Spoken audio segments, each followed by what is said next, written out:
Começa agora um programa que traz tudo sobre o livro mais lido em todos os tempos. Apresentamos O Som do Livro.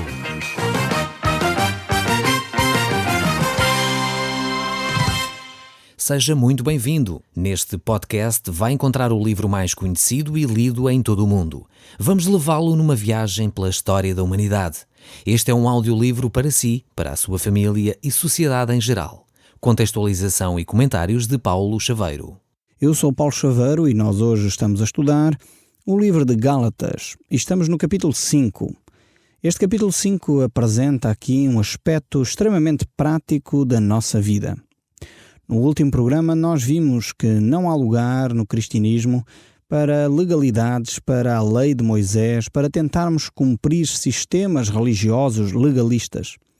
Pois efetivamente sem Cristo não há cristianismo. E onde está Cristo, aí efetivamente nós temos liberdade e não vivemos debaixo de um jugo atemorizados. Infelizmente muitas pessoas têm desistido de viver a sua vida cristã porque os ensinos que têm recebido têm colocado um Cristo extremamente punidor, alguém extremamente distante, alguém que efetivamente não ama os seus filhos. E por isso mesmo as pessoas muitas vezes se têm afastado de Deus. Ainda esta semana estava a falar com um senhor que se dizia ateu e ele a certa altura, depois de ter assistido a alguns encontros que nós realizamos, ele pôde dizer no final daquele tempo que efetivamente se tivesse ouvido falar de Deus daquela maneira quando era criança, certamente hoje não tinha aquelas convicções acerca de Deus. Porque ele viu através da Bíblia, através da exposição que foi colocada, que afinal de contas Deus é amor. Quando nós entendemos Cristo desta maneira, efetivamente percebemos que em Cristo há liberdade. E viver o cristianismo é algo que efetivamente liberta da escravidão do pecado, liberta dos vícios, liberta de um sistema religioso legalista, cinzento, que muitas vezes mata quem o segue. É por isso que Cristo Jesus veio, e foi exatamente por isso que ele tanto condenou os fariseus. Eles tinham a religião certa, eles faziam tudo muito certinho, os rituais estavam todos lá, as tradições estavam todas guardadas, mas não havia amor. E por isso Jesus Cristo disse: conhecereis a verdade e a verdade vos libertará.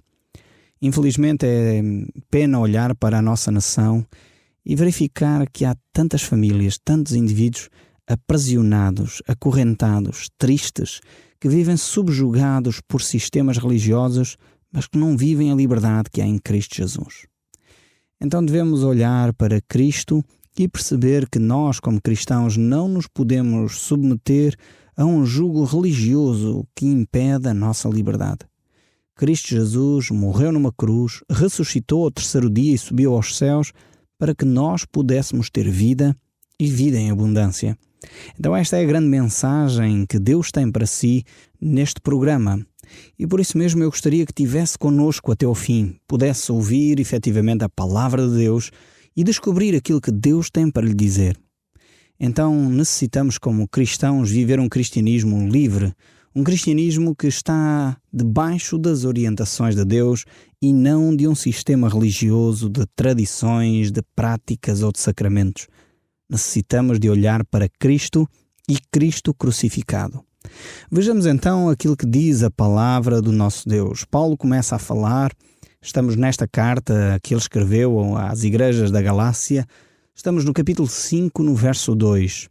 E ele diz: eu, Paulo, vos digo que se vos deixardes circuncidar, Cristo de nada vos aproveitará.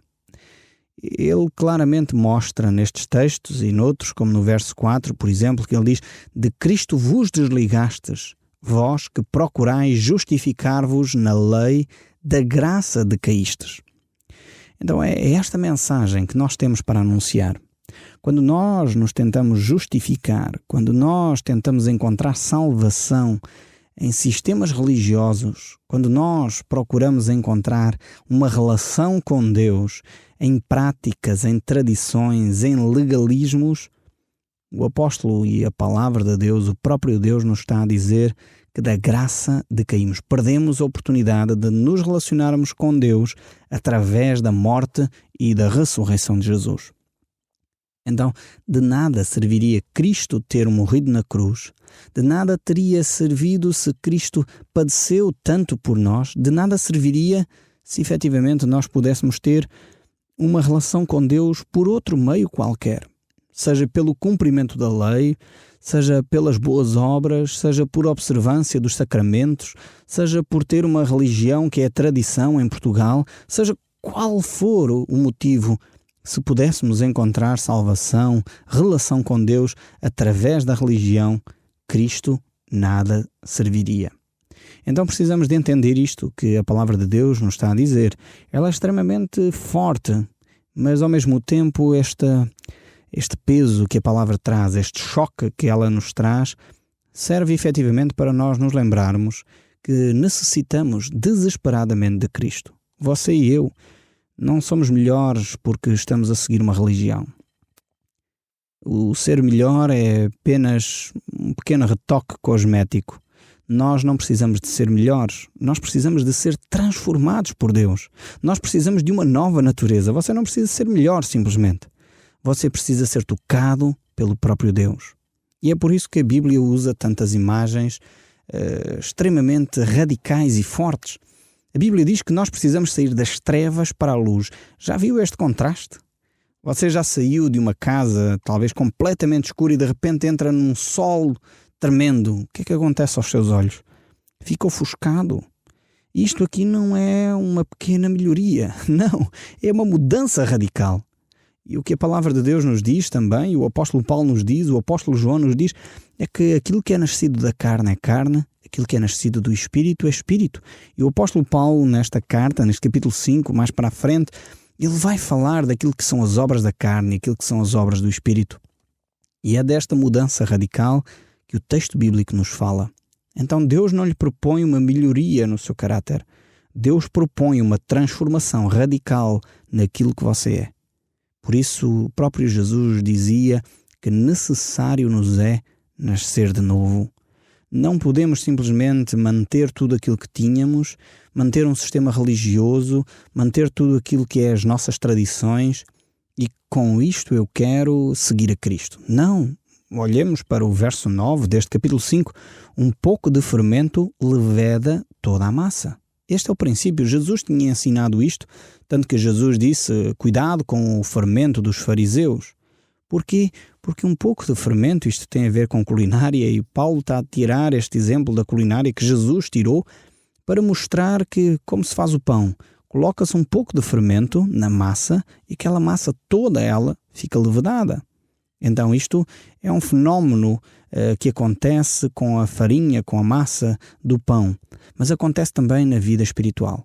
Tentarmos transportar para a nossa relação com Deus legalismos que não têm fundamento nas Escrituras ou que Deus de alguma forma já disse que teriam terminado, que é o caso aqui da circuncisão, porque ele estava nas Escrituras, a circuncisão vinha no Velho Testamento, e o que é que alguns cristãos estavam a fazer? Então dizer, ok, precisamos de Cristo, mas precisamos de manter as tradições do passado, as tradições do Velho Testamento.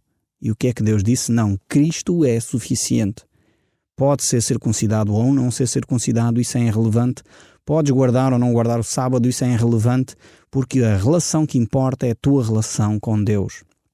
E Paulo diz, se queres guardar o sábado e guardar a circuncisão, isso é um pouco de fermento, que vai minar toda a tua relação com Deus se ela está baseada nesses pressupostos. Se está baseada nas tuas tradições, se está baseada nos teus sacramentos, se está baseada naquilo que tu consideras importante. Necessitamos entender que a nossa relação com Deus passa única e exclusivamente pelo próprio Senhor Jesus Cristo. Não há outra forma de nós nos relacionarmos com Deus a não ser por meio de Cristo. Se você então quer ter esse relacionamento com Deus, necessita retirar esse fermento da sua vida, necessita retirar aquilo que não conduz a Deus, porque corre o risco, como já vimos, de decair da graça de Deus, de perder a bênção, de perder a oportunidade de se relacionar com Deus de uma forma livre, transparente, saudável, uma forma amorosa, como um filho que ama um pai e um pai que ama um filho. Infelizmente, nós temos na nossa nação o conceito de um Deus mais romano ou grego do que de um conceito de Deus bíblico, um conceito de Deus de amor, um conceito do Deus que está nas Escrituras e que amou tanto o mundo que deu o seu amado Filho para que ele morresse por nós. Nós temos um conceito de Deus extremamente pagão. Olhamos para Deus como quase Zeus lá no Olimpo, em que ficava à espera que os humanos falhassem para lá de cima do seu trono lançar um raio e fulminar uns quantos humanos. Deus não é assim. Deus não é Zeus. Deus não é um Deus vingativo. Deus não é um Deus que está à procura de uma oportunidade para punir. E eu já dei esse exemplo aqui, eu repito, um dos meus filhos estava a certa altura a perguntar-me como é que era em relação a Deus. Se ele pecasse, será que Deus iria deixar de o amar? Ou iria dizer ele já não é mais meu filho? E eu disse, não filho, quando tu fazes uma asneira, o que é que acontece? O pai fica aborrecido, disse ele. Pois claro, mas deixas de ser meu filho? E ele disse, não deixo de ser teu filho. Com Deus é a mesma coisa. Você, ao pecar, desagrada profundamente a Deus. Isto não deve motivá-lo a pecar, antes pelo contrário. O facto de não deixar de ser filho de Deus não faz com que você tenha licença para pecar, para desagradar a Deus. Mas se você ama a Deus, você certamente não vai querer ver Deus triste. Podemos usar esta expressão. Não vai, de certeza, procurar magoar alguém que você ama. Então, esta é a relação que nós devemos desenvolver com Deus. É óbvio que se eu pecar, Deus fica triste. Não vou deixar de ser filho de Deus, mas como diz o apóstolo Paulo também, vou extinguir ou vou apagar o Espírito Santo que há em mim. É importante nós percebermos isto na relação com Deus. Deus o ama tal qual você é, mas você pode efetivamente deixar o Espírito Santo de Deus transformar o seu caráter, para que você possa glorificar a Deus através daquilo que você é. Nós temos recebido muitas notícias de vários ouvintes em todo o país, desde o norte ao sul, em Aveiro, Portimão, Silves, Lolé, tantos outros lugares, Odmira, enfim, de tantas partes do nosso país nós temos recebido notícias de pessoas que estão a ser transformadas pelo poder de Deus. Não é pela minha eloquência, porque eu sei que não sou muito eloquente no falar, não é pela minha oratória, porque eu também não sei que não sou grande orador, mas é pela palavra de Deus, e é isto que me alegra. É saber que, apesar de mim, Deus está a trabalhar na sua vida. E está a trabalhar porque a palavra de Deus tem poder para transformar o seu caráter. E nós temos recebido notícias, essencialmente, de filhos que nos escrevem a dizer como têm presenciado a transformação dos seus pais. E isto é tremendo, ouvir estas notícias, perceber que, efetivamente, a palavra de Deus tem poder e é uma transformação radical, é das trevas para a luz. E muitas vezes nem a própria pessoa notou que aconteceu essa mudança, porque Deus opera de uma forma tremenda. Mas eu gostaria de continuar a ler aqui o capítulo 5 do livro de Gálatas, do verso 13. Ele nos diz o seguinte: porque vós, irmãos, fostes chamados à liberdade, porém não useis da liberdade para dar ocasião à carne, sede antes servos uns dos outros pelo amor. Então este texto bíblico é extremamente interessante e no fundo resume tudo aquilo que eu tenho estado a dizer. Nós somos chamados por Deus para viver em liberdade, para viver em novidade de vida. E o apóstolo prossegue a dizer: porque toda a lei se cumpre em um só preceito, a saber, amarás ao teu próximo como a ti mesmo. Então agora é o resumo de toda a lei de Moisés. Então, o ser chamado por Deus para a liberdade não é ser chamado por Deus para a libertinagem. É completamente diferente. Temos liberdade em Cristo, mas não devemos viver uma vida de pecado que desagrada a Deus. Aliás, isso não é liberdade. O próprio Jesus disse que aquele que serve ao pecado é escravo do pecado. E nós sabemos como o pecado efetivamente escraviza. Quando a pessoa começa com um vício, muitas vezes começa na juventude a experimentar um cigarro, lá com os colegas da escola, depois, um pouco tempo depois, já está viciado e para largar o tabaco é terrível. Muitas vezes já não é o tabaco, é um pouco um charro, é uma droga, e a pessoa vai se envolvendo de forma que se torna um farrapo humano. Não consegue viver em função de mais nada a não ser daquele vício. Então você é chamado para ser livre e não para ser escravo do pecado. Mas não é só aqueles que têm vícios que estão escravos do pecado. Muitas vezes você pode dizer, bem, eu não fumo, eu não bebo, eu não me drogo, eu não tenho vícios do jogo, então eu estou bem. Provavelmente você precisa de se libertar dessa amargura do seu coração, dessa murmuração, desse hábito que tem de dizer mal de tudo e de todos, constantemente a criticar. Talvez você precise de se libertar dessa tendência para a contenda, para a gritaria, para a blasfémia. Você talvez precisa de se libertar dessa atitude de constantemente declarar palavrões que ofendem e magoam aqueles que cruzam consigo. É por isso que o apóstolo Paulo pega nas palavras de Jesus e diz que toda a lei se resume a amar o próximo como a ti mesmo. Ou seja, se nós amássemos o próximo, então a lei de Cristo e a lei de Moisés seria cumprida em nós. Vamos dar alguns exemplos. Talvez você não está a perceber o que é que o apóstolo está a dizer. Então vamos pegar no exemplo de não matarás. Se você ama aquela pessoa, é óbvio que não vai pegar numa faca, não vai pegar numa pistola, ou seja, outra coisa qualquer, para lhe retirar a vida. A mentira. Se você ama aquela pessoa, não lhe vai mentir. Essa ideia das mentirinhas santas, essa ideia de que uma mentirinha pequenina não faz mal, é terrível. Eu gosto daquele provérbio que o povo tem e diz: a mentira tem pernas curtas. E é óbvio que tem. Quando você é apanhado numa mentira, o que é que acontece? A outra pessoa vai perder a confiança em si. Então, não entra nessa caminhada das mentiras. Poderíamos falar do adultério.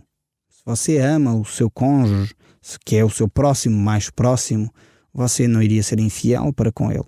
Não iria adulterar com outra pessoa. Então, estes são alguns exemplos como nós podemos resumir aquilo que Jesus diz aqui, que Paulo cita: amarás o teu próximo como a ti mesmo.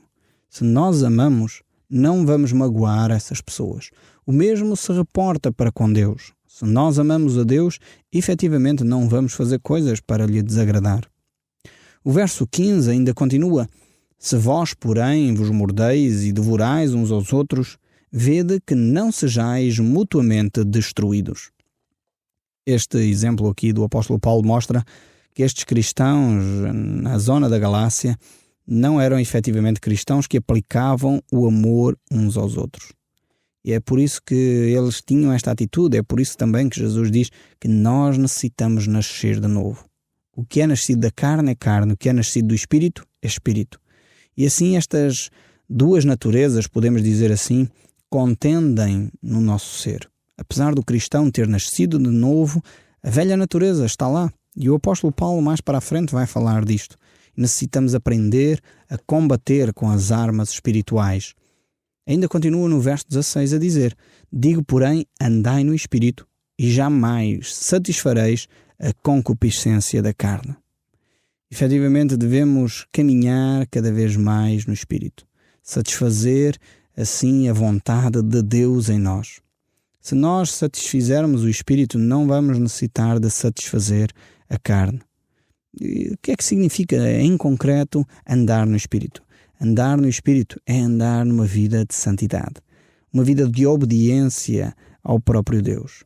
É ser submisso à palavra de Deus, é ter uma vida de oração, é viver em comunhão com Deus e com os irmãos, é poder ir a uma comunidade e lá adorar o nome de Deus. Então viver e andar em Espírito tem a ver com esta atitude, com estas mudanças, estas práticas diárias de ler, orar, meditar, ter uma atenção especial ao nosso caráter e às nossas palavras, às nossas atitudes. Isto é andar em Espírito. E esta tensão acontece no nosso ser.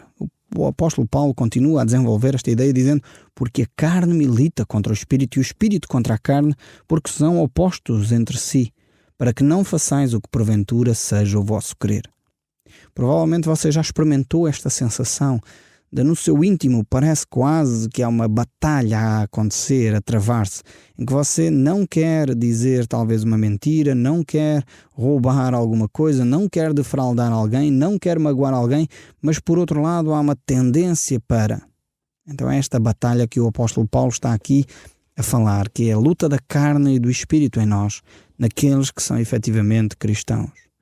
Ouvi uma história muito interessante que, de alguma forma, resume um pouco este conceito que o apóstolo Paulo aqui levanta, desta luta interna. E isto acontece através de um índio que estava, de alguma forma, a ouvir esta situação, e ele não entendia muito bem esta situação, mas ao mesmo tempo ele dizia que era como se houvesse uma batalha dentro dele e dois animais se degladiassem no seu interior. E aquele que ele alimentava mais naquele dia era aquele que vencia aquela batalha. Então, se você alimenta mais a sua carne, então certamente será essa que vai prevalecer. Se você alimenta mais o seu espírito, então provavelmente será esse que vai prevalecer. Por isso o apóstolo Paulo nos desafia neste texto aqui, no verso 16, a andarmos em espírito e jamais satisfazer a concupiscência da carne, ou os desejos da carne. Esta palavra comprida, concupiscência, significa desejo, vontade. Então você tem que trabalhar aqui a sua vontade. E isso acontece aonde? Na sua mente, na sua cabeça. É quando você toma as suas decisões. Isto tem a ver com decisões, com atitudes, aquilo que você vai fazer ou não vai fazer. É o próprio Deus que nos diz em Isaías 55, verso 8 e 9, para nós termos cuidado com a nossa mente. Diz, os meus pensamentos não são os vossos pensamentos, nem os vossos caminhos os meus caminhos. Assim como o céu está distante da terra, assim também os meus pensamentos estão distantes dos vossos, e o meu caminho distante do vosso caminho. Então aqui o livro de Isaías nos mostra a cautela que nós devemos ter com a nossa maneira de pensar, porque nem sempre a nossa maneira de pensar é a mais correta, nem sempre esta maneira de pensar se ajusta à maneira de Deus ver as coisas. Eu, infelizmente, já tive várias destas experiências em que não entendia os caminhos de Deus, em que coisas aconteceram na minha vida e na vida de pessoas ao meu redor em que eu não entendo os caminhos de Deus. Mas, sem dúvida alguma, pude provar que os caminhos de Deus são de forma tremenda, muito mais acertados, mais sábios, mais inteligentes, mais capazes, mais corretos do que os meus. Posso não entender os caminhos de Deus, posso não perceber o que está a acontecer, mas vale a pena obedecer àquilo que Deus diz. Andai em espírito e não satisfazeis os desejos da carne. No próximo programa nós continuaremos a falar acerca deste poder transformador de Deus em nós. O Som do Livro, uma produção da Rádio Transmundial de Portugal.